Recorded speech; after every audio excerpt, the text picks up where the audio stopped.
आणि प्रभाताकडे देते बाई, कारण आमच्यासाठी खूप मोठी गोष्ट आहे की इतका मोठा ऍक्टर आमच्याबरोबर असोसिएटेड आहे. नाही, he is very down to earth, म्हणजे खूप सरप्राइझिंग आहे आम्हाला. सो दादा, नमस्कार सगळ्यांना. आणि नवीचं म्हटलं असं काय मोठं बिठं काही नसतं.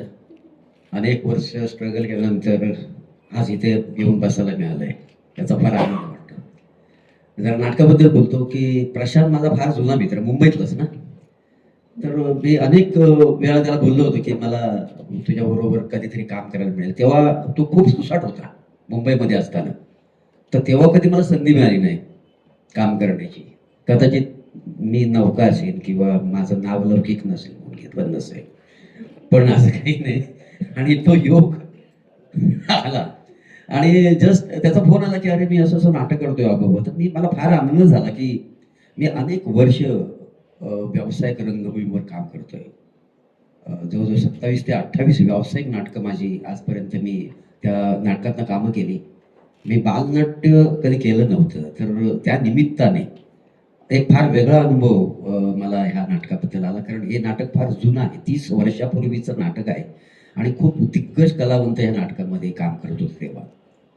आणि अबब विठोबा बोलू लागला ह्यातलं एक गोष्ट सांगायची म्हणजे मी अनेक वर्ष हास्य जत्रेमध्ये कोकणी भाषेत बोलतोय. तर मला सुद्धा एक चॅलेंज होतं की एक प्रमाण भाषा बोलणं. सुरुवातीला 8 एक दिवस माझे जिभेचे तुकडे पडले, कारण ते येतच नव्हतं काय त्याच्यातलं. मग म्हटलं करू की नको करू, पण प्रशांतला सांगू कसं. मग शेवटी 9व्या दिवशी आलं ते जिभेवर रेंगाळली भाषा आणि काहीतरी नवीन करण्याचा प्रयत्न मी केला. ते जरा यशस्वी झाला असं मला वाटतं आणि प्रेक्षकांना पण फार आवडतंय. आणि सगळी बाळ गोपाळ मंडळी जी आहेत तर खरंच त्यांच्याकडनं शिकण्यासारखं आहे. त्यांची एनर्जी, त्यांचं पाठांतर, म्हणजे आता ही जी मुलं आमच्या सोबत जी कामं करत आहेत ना, तर आत्ता आपण बघायला गेलो तर सगळी मुलं मोबाईलमध्ये असतात, टी व्ही बघत असतात, अभ्यास कमी, शिक्षण कमी, वाचन नाही, नॉलेज नाही. तर ही परंपरा, ही संस्कृती जपणारं जे नाटक आहे, तर खरंच की आपल्या म्हणजे पालकांनी आपल्या मुलांसकट आणि मुलांनी आपल्या पालकांसकट बघायला हवं. कारण ही जी संस्कृती आहे, ही परंपरा आहे. म्हणजे विठ्ठलाची गोष्ट आहे, सुदामा, कृष्णा, म्हणजे सगळ्या आपण दामाची पंत, ह्या गोष्टी आपल्याला माहिती आहेतच. पण आताच्या पिढीला ही संस्कृती, ही परंपरा फार कमी माहिती आहे.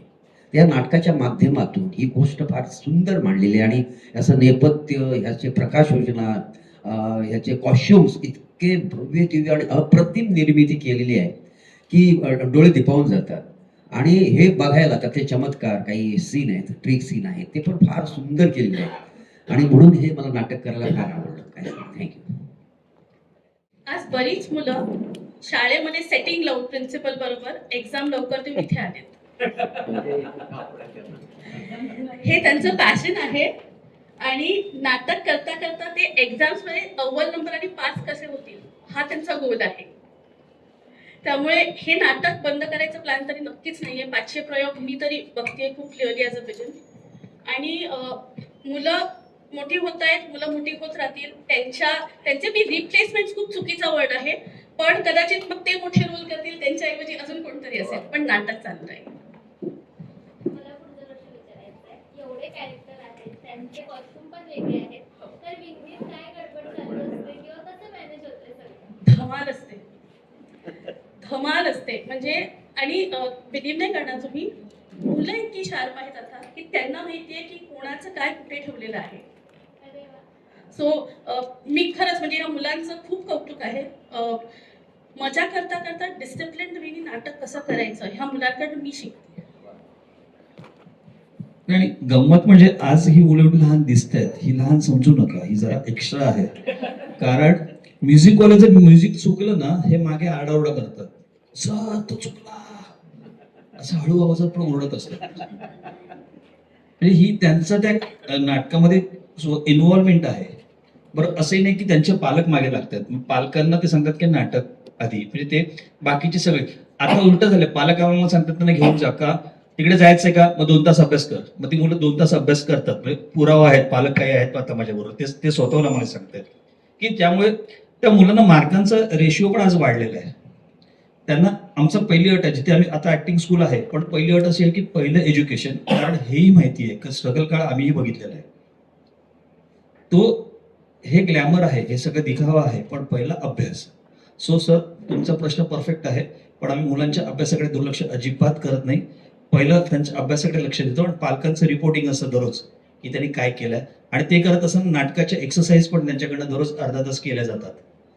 आणि त्याचा हा रिझल्ट आहे. हा रिझल्ट बघायला नक्की थिएटरला या, तर तुम्हाला ते नक्की गंमत कळेल. प्रभाकर मोरेचा प्रश्न आहे,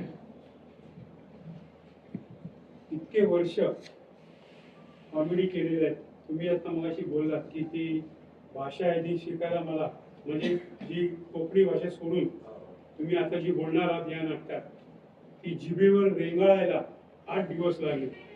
तर तुम्ही ह्या भूमिकेत असं काय बघितलं की जे तुम्हाला भावलं? मुळात कसं आहे, म्हणजे कलाकार म्हणून आपल्याला प्रत्येक वेळी आपल्याला काहीतरी वेगळं करण्याचा प्रयत्न केला पाहिजे. कारण हे स्पर्धेचं एवढं युग आहे. या स्पर्धेत जर तुम्हाला टिकायचं असेल तर तुम्हाला वेगवेगळ्या परीक्षा देता आल्या पाहिजेत. म्हणजे माणूस किती परिपक्व असू शकतो याच्यापेक्षा तुम्हाला काहीतरी वेगळं आज सादर करता येईल, त्याच्यातून लोकांना काय आनंद मिळू शकतो, आपण नेहमी प्रयत्न करायला पाहिजे. म्हणून ही मी भूमिका स्वीकारली. आणि मुळात कसं असतं की आपण एका चौकटीत काम करतो आणि त्या चौकटीच्या बाहेर आपण गेलो नाही तर प्रेक्षक सुद्धा कधी कधी कंटाळतात.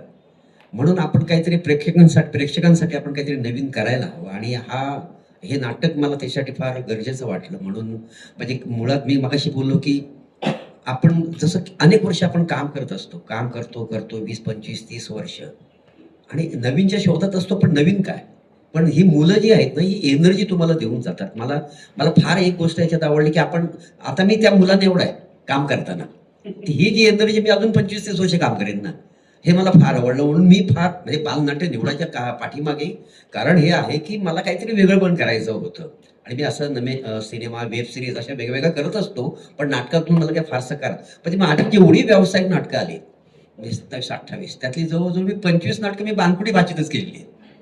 तर काहीतरी एक वेगळं असायला हवं. आणि कुठेतरी आपल्याला त्याने विश्वास टाकलाय माझ्यावर ना, अरे हा कोकणातली भाषा बोलतो, हा बोलेल का. म्हणजे मगाशी वेदशास्त्र संपन्न बोलताना म्हणजे काय झालं माझं मला माहिती. तर म्हणजे हे एवढं मी कठीण बोलू शकलो म्हणजे विचार करा. म्हणजे 8 दिवस गेले की नाही वेदशास्त्र संपन्न बोलायला. तर ते मग हळूहळू, आणि आता मला फार बरं वाटतं, छान वाटतं, जरा वेगळं काहीतरी केल्याचा आनंद पण मिळतो आणि प्रेक्षकांनाही फार आवडते मला वेगळ्या भूमिकेत बघायला. मी इथे हे पोस्टर एकदम म्हणजे तुम्हाला असं वाटेल की केवढी गर्दी ह्या पोस्टरमध्ये केली आहे, पण मला माहिती आहे की मी एवढी सगळी मुलं इथे आणू शकत नाही. तर ती आणू शकत नाही, तर मी अशा पद्धतीने आणलेले आहेत. आणि जेणेकरून मला कळेल की त्यात कॉस्ट्यूम ड्रामा केवढा आहे. जवळजवळ 42 कॅरेक्टर्स वेगवेगळे, म्हणजे मुलं 17 आहेत पण 42 कॅरेक्टर्स आम्ही करतो. जसं त्यांनी विचारलं की मेकअप रूममध्ये काय होतं, तर एका शोला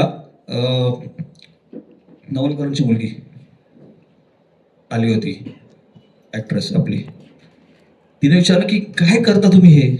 मला इंटरव्ह्यू नंतर तिने मागे बसली होती आणि मागे काय धमाल चालली ती एन्जॉय करत होती. शिल्पा नवलकर ती एन्जॉय करत होती मागे बसून नाटक, की मागे मुलांची आणि सगळ्यांची काय काय तारांबळ उडते आणि त्यातनं हे सगळे कसं व्यवस्थित करतात न चुकता. आणि ती ज्युरी होती आणि ती लिटरली तो सेकंड हाफ तिने मागणं बघितलाय. हे पण आम्ही एन्जॉय करतो आणि दररोज नवीन नवीन प्रयोगाला काहीतरी वेगवेगळे प्रयोग घडतच असतात आणि अजून मजा येते. आता कसं आहे, आपण साधारणतः आता लहान मुलांच्या ह्यांच्या परीक्षा चालू होत्या म्हणून आता काही दिवस काही प्रयोग नव्हते. पण आता मे महिन्यापासून आपण कोकण दौरा, रत्नागिरी, चिपळूण, अगदी मालवण, सिंधुदुर्ग जिल्ह्यामध्ये सगळे प्रयोग, आणि आपल्याकडे कोकणामध्ये फार दर्दी लोक आहेत नाटक बघणारे. आणि आज कुठलंही व्यावसायिक रंगभूमीचं नाटक आलं ती परंपरा आहे, तिकडे कोकणामध्ये प्रयोग होतातच. तसेच आता मे महिन्यामध्ये आपल्या कोकणामध्ये प्रयोग सुरू होत आहेत. तर सगळ्यांना विनंती आहे की सगळ्यांनी तिकीट काढून या बाबा नाटक बघायला. कारण आम्ही येतोय म्हटल्यावर असं नका आलाय प्रभाकर मोरे आपला चिपळूणचा चला नाटकाला, असं नको. कारण शेवटी निर्मातीने पैसे टाकले काय बरोबर ना. हां, तुला वाटत म्हणू शकते सर या मग, मला काय प्रॉब्लेम नाही. तर आता आम्ही सुसाट निघणारच आहोत कोकणामध्ये. गरमी आंबे बिंबे करवंद बिरदो खायला पोरांना घेऊन सगळ्यांना काय समज. ओके.